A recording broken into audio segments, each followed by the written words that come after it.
नमस्कार. आमुचे कुळी रघुनाथ, रघुनाथ हे आमुचा परमार्थ. जो समर्थांचाही समर्थ, समर्थाचाही समर्थ आणि समर्थांचाही समर्थ देवा सोडविता.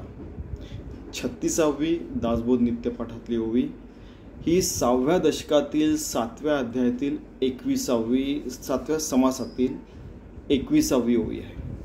ठीक आहे.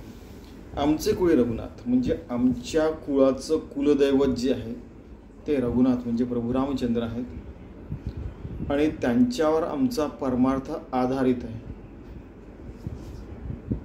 तेच हे रामचंद्र आहेत जे समर्थांचे आणि समर्थाचे पण समर्थ आहेत.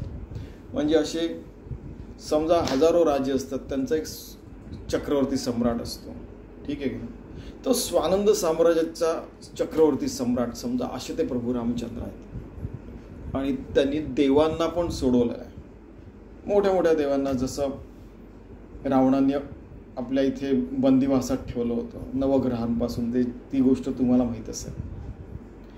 तर रावणाने ज्यांना बांधून ठेवलं होतं त्या सगळ्यांना सोडवलं प्रभू रामचंद्रांनी.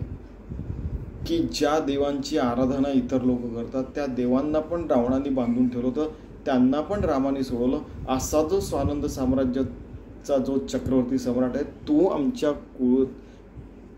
कुळाचा दैवत आहे, म्हणजे आमचं कुलदैवत आहे. बोलण्याचा अर्थ काय आहे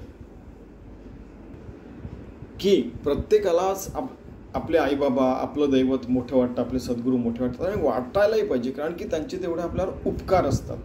ग्रॅटिट्यूड असते की आपल्याला केवढे मोठे उपकार आपल्यावर, त्यांचे पूर्ण कुळावर उपकार आहेत. आजपर्यंत सगळ्यांना चांगल्या मार्गावर ठेवलं, तेव्हा कुठेच समर्थ रामदास झाले की नाही, असा त्यांचा म्हणजे बोलण्याचा उद्देश असा आहे. तर अशा रामाचं आम्ही वंदन केलं, आमच्या कुळाने पूर्ण त्याला पूजिलेलं आहे.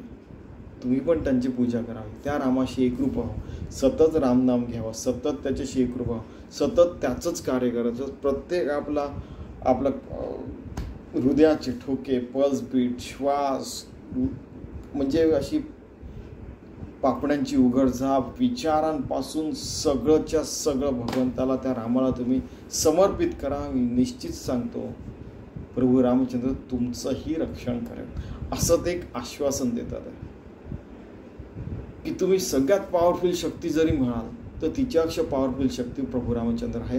त्यामुळे त्या रामचंद्रांची तुम्ही स्तुती करा, तुम्ही त्यांच्या गुणगान करा. समजा तुम्ही त्यांच्या सेवेत राहा.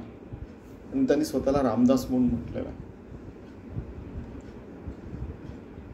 मग ब्राह्मण, वैश्य, शूद्र, क्षत्रिय कोणत्या वृत्तीने तुम्ही राहा, पण तरी रामाचे तुम्ही दास झाला तर तुमचंही भलं होऊन जाईल, असं ते आपल्याला आश्वासन देतात आहेत, आपल्याला आश्वस्त करतात आहे, आपल्याला गॅरंटी देत आहेत. चला आपण मग असं सुंदर जीवन जगायचा प्रयत्न करू, जेणेकरून 24 तास आपल्या हातून भगवंताची सेवा होईल पूर्ण जन्मभर. ठीक आहे.